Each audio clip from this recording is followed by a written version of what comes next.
In the name of God, the gracious, the merciful. Chapter 85, Al-Buruj, is more than words. It's a beacon for those facing adversity. Its verses remind us that faith is a source of strength, especially in hardship. Al-Buruj tells the story of believers who endured oppression, showing us the power of resilience. This chapter calls us to reflect, to find hope in our darkest moments, and to trust in divine justice.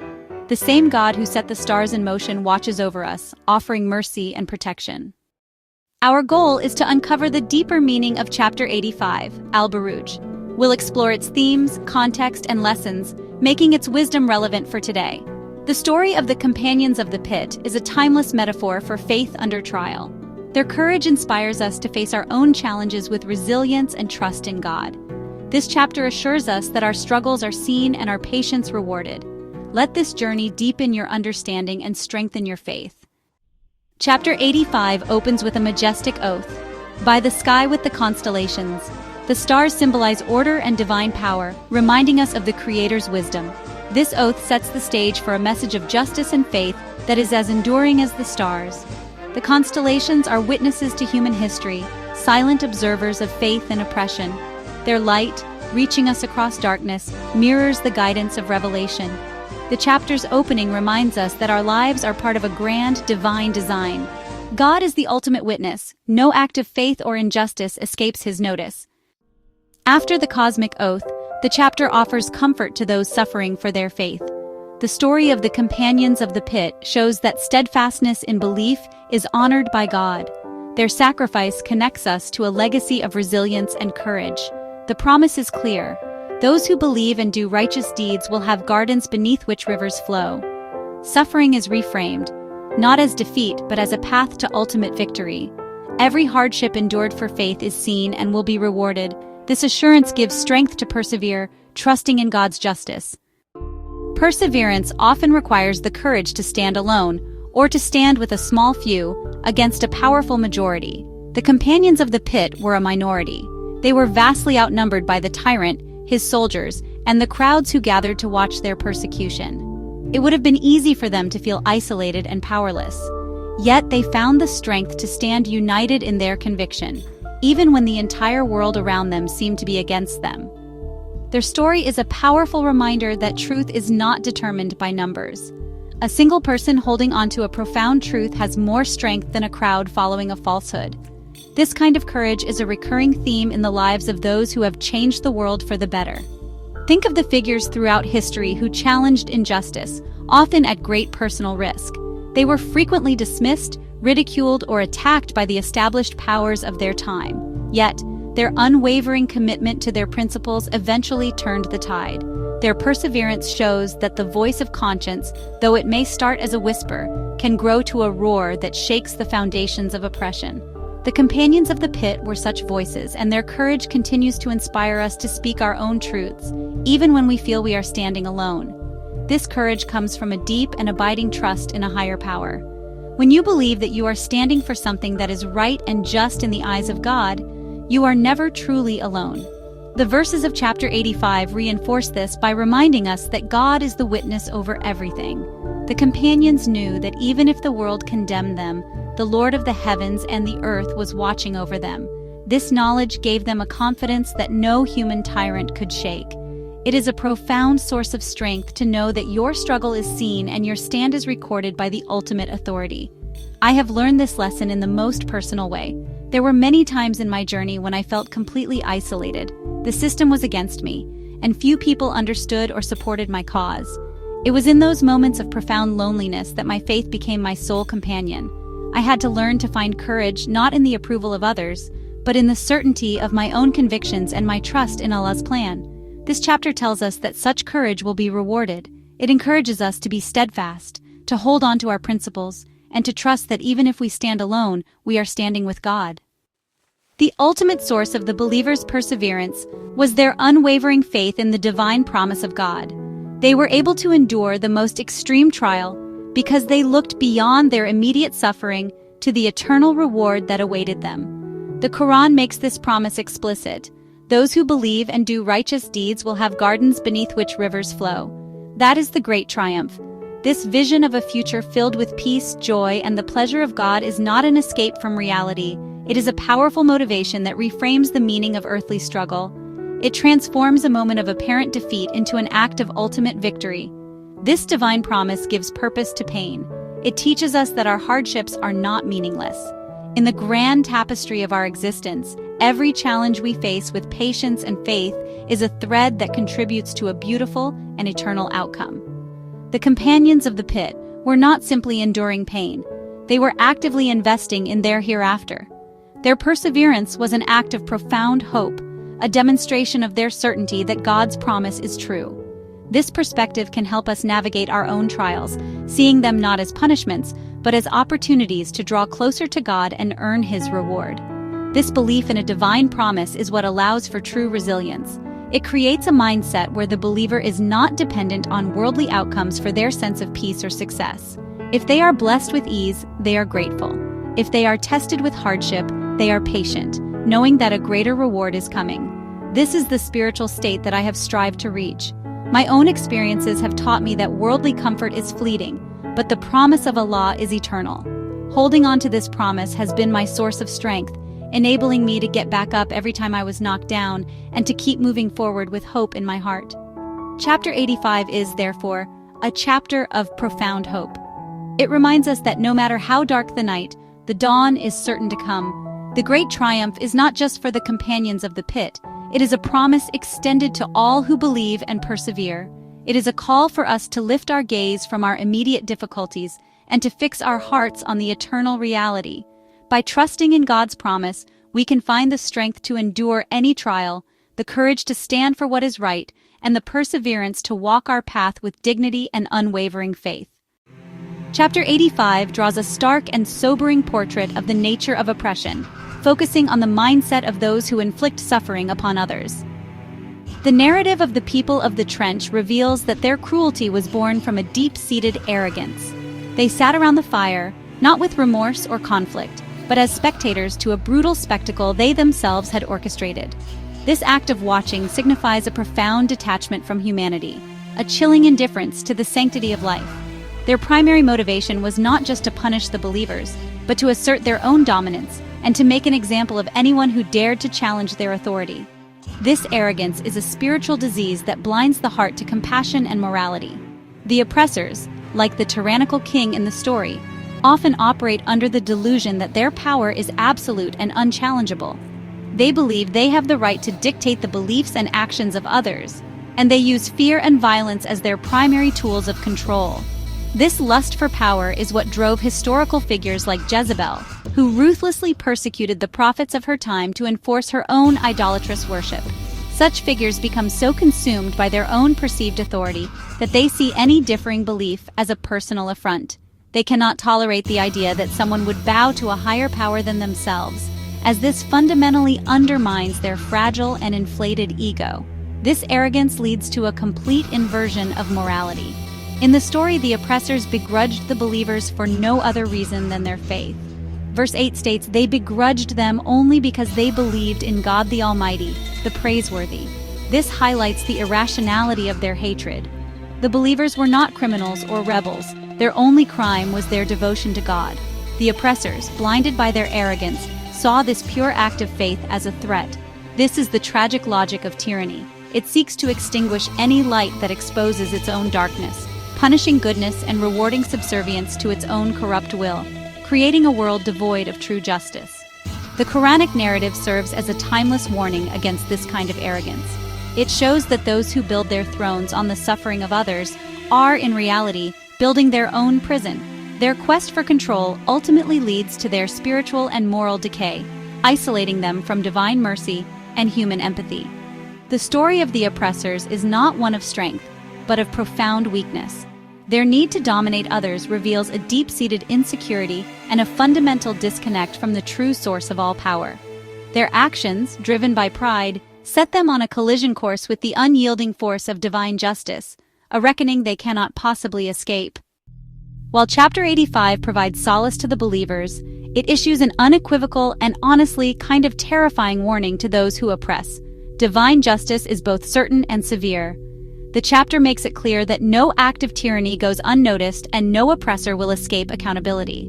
The verse, "Those who tempt the believers, men and women, then do not repent. For them is the punishment of hell.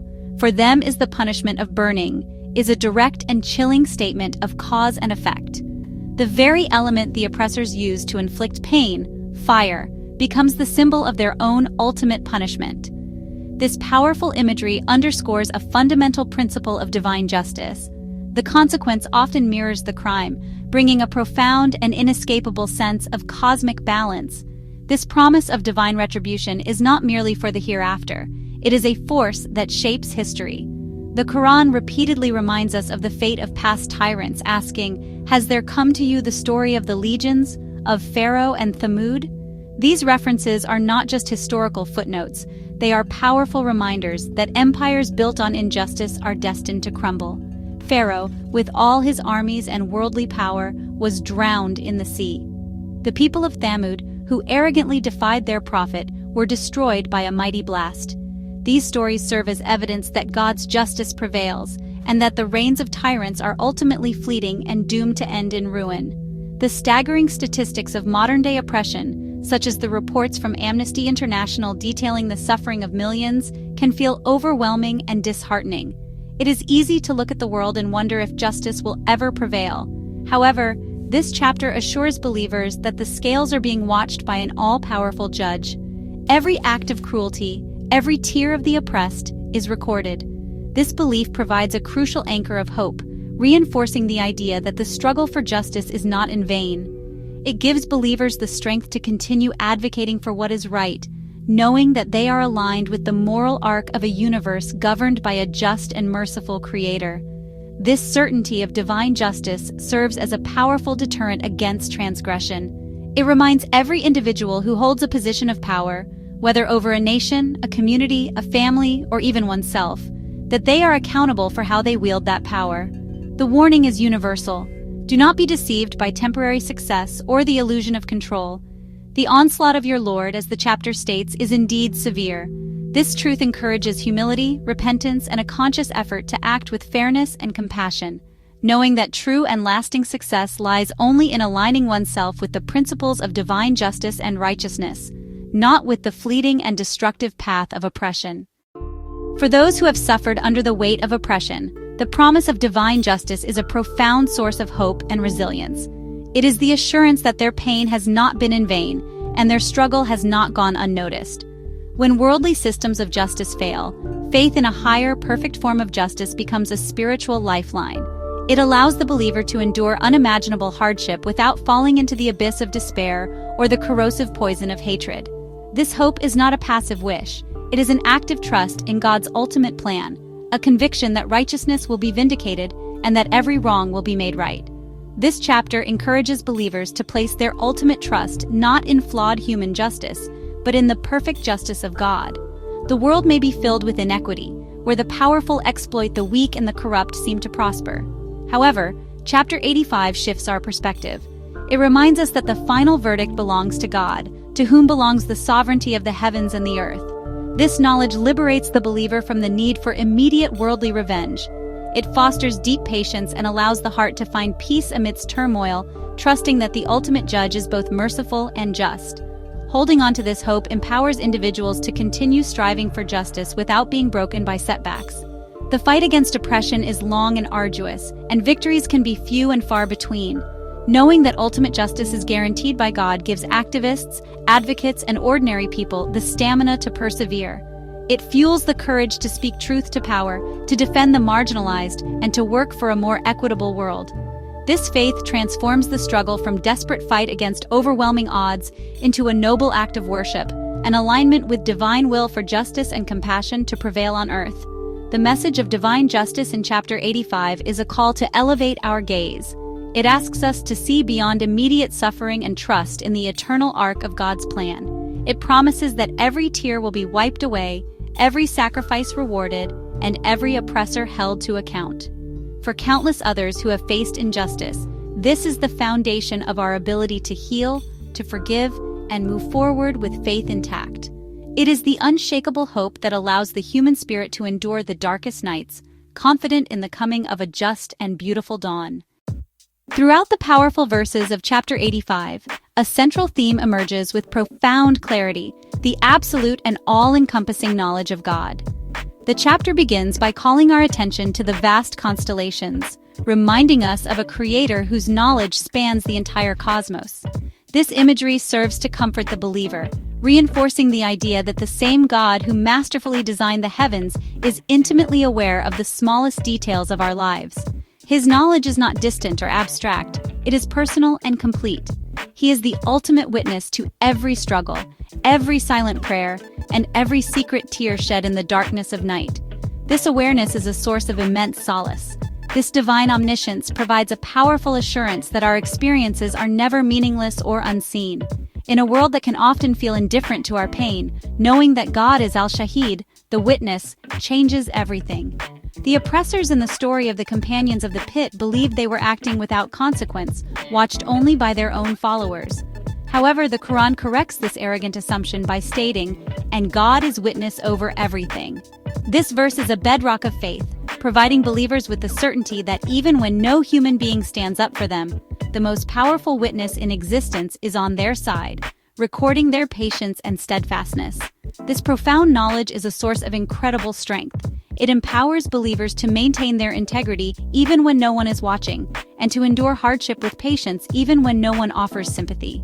It fosters a deep, personal relationship with the Creator, one built on the trust that He understands our intentions and sees the sincerity in our hearts.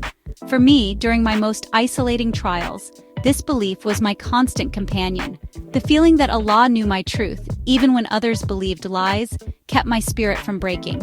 It was a silent conversation, a reassurance that I was not truly alone in my struggle for justice.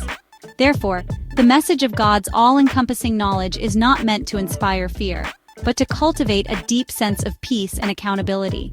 It comforts the oppressed by validating their experience and promises that justice will be served based on a perfect and complete record.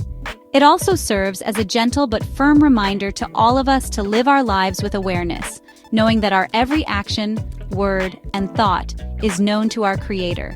This understanding encourages us to live more consciously and righteously, finding tranquility in the knowledge that we are under the constant and loving gaze of the all-knowing witness.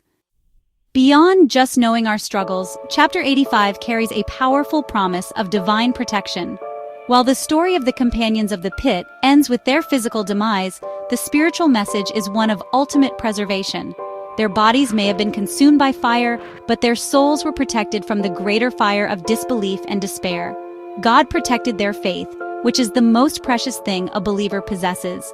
This teaches us that divine protection may not always manifest as a shield from worldly harm, but as a force that preserves our spiritual core, our iman, which is the key to eternal success and peace in the hereafter.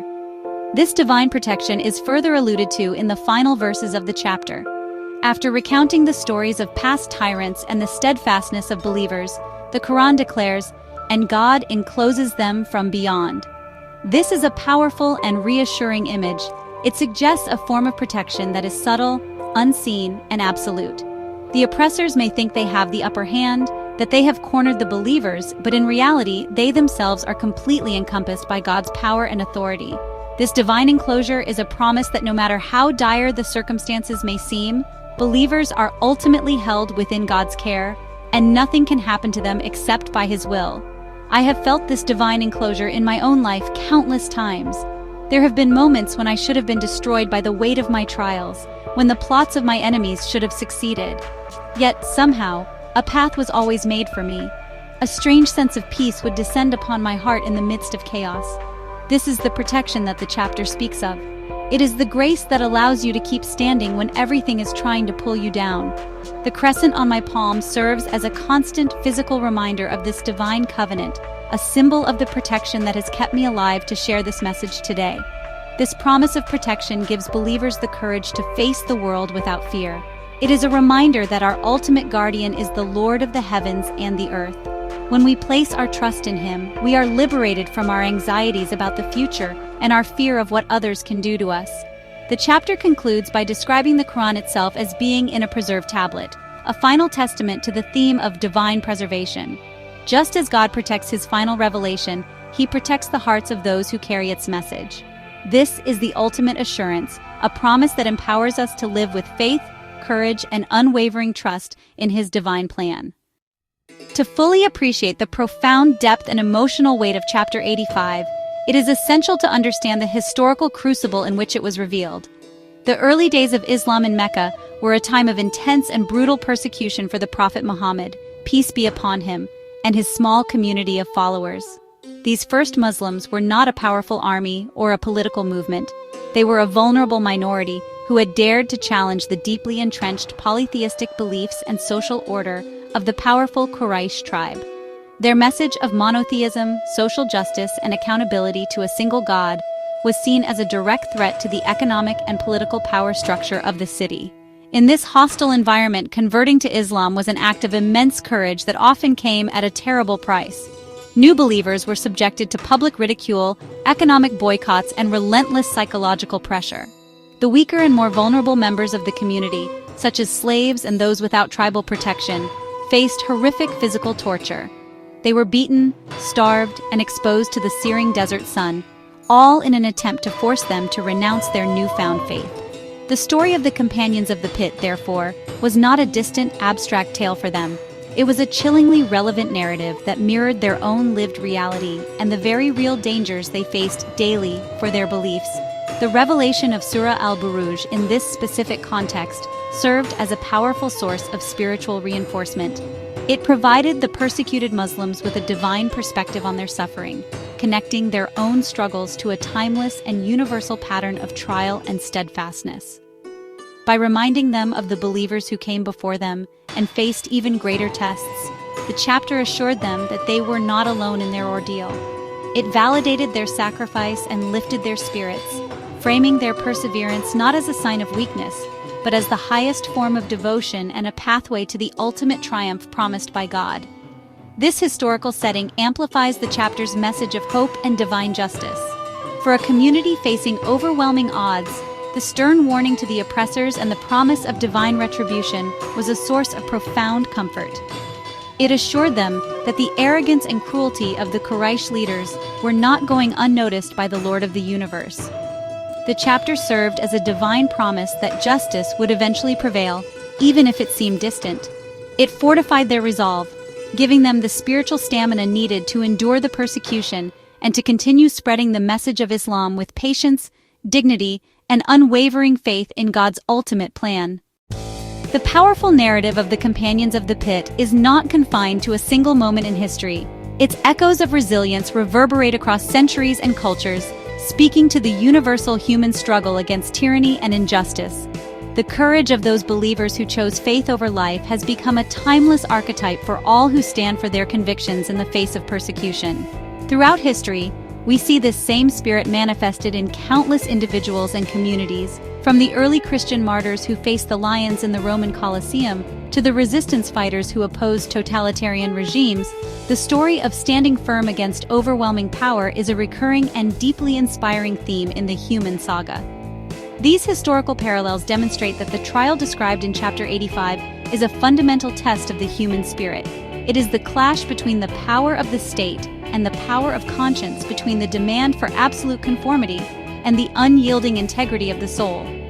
The story of the Companions serves as a powerful reminder that true power does not lie in the ability to inflict suffering, but in the capacity to endure it for a higher purpose. This legacy of resilience connects believers across different faiths and eras, creating a shared heritage of courage that inspires us to value and defend the freedom of belief for all people, everywhere. Consider the plight of enslaved peoples who held on to their cultural and spiritual traditions despite brutal oppression, finding in their faith the strength to survive and dream of freedom. Think of the dissidents and political prisoners who have spent years in solitary confinement, their spirits unbroken, sustained by their deeply held ideals.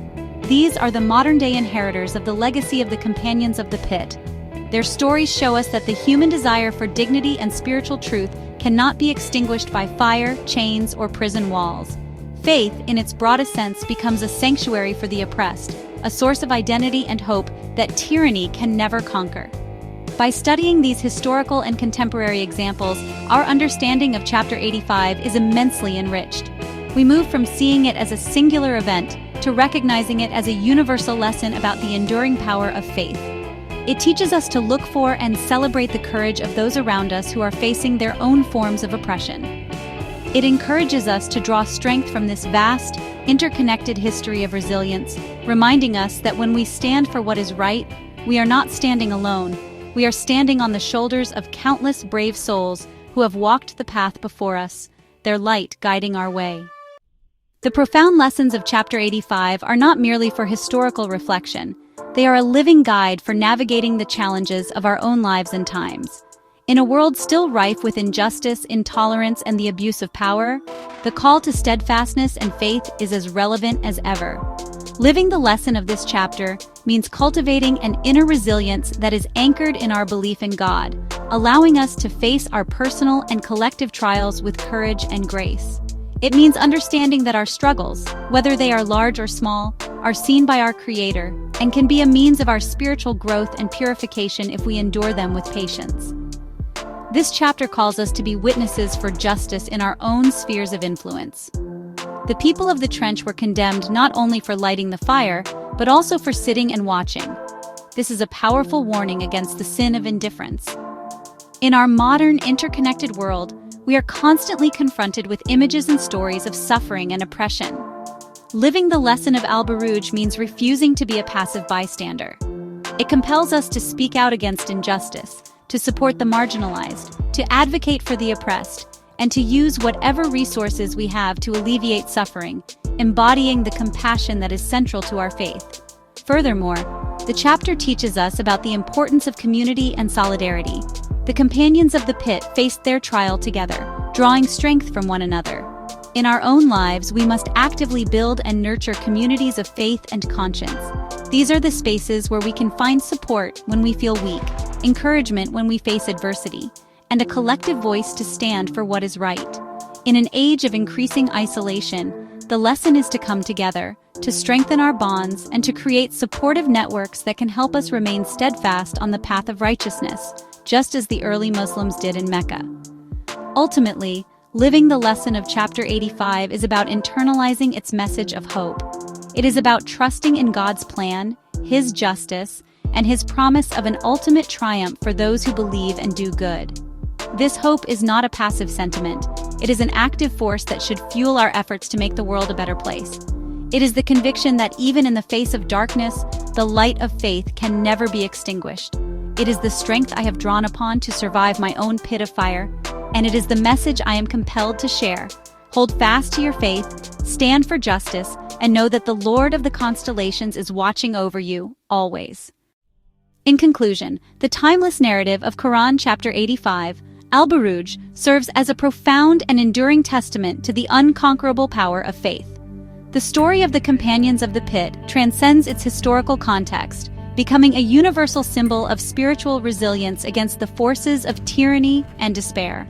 It teaches us that true strength is not measured by worldly power or the ability to dominate others, but by the unwavering conviction that resides within the human heart.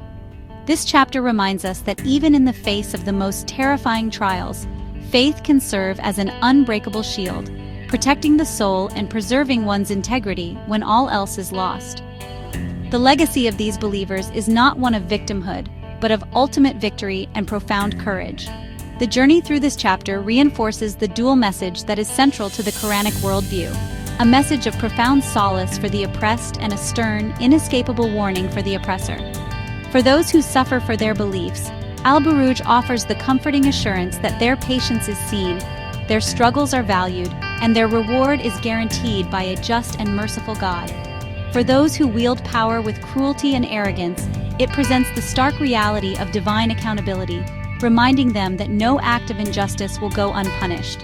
This divine balance provides a deep sense of hope and moral clarity, anchoring the believer's heart in the certainty of ultimate justice, regardless of worldly circumstances. Reflecting on the cosmic oaths that open the chapter, we are reminded of the grandeur of God's creation and His absolute control over all affairs. The constellations, in their silent, majestic orbits, are witnesses to the unfolding of human history and a sign of the meticulous order that governs the universe. This perspective encourages us to place our trust in the divine plan, even when it is difficult to comprehend. It teaches us that just as the stars are held in their course by an unseen power, our lives are also held within the compassionate care of our Creator, who is both the all-knowing witness and the ultimate protector of those who believe.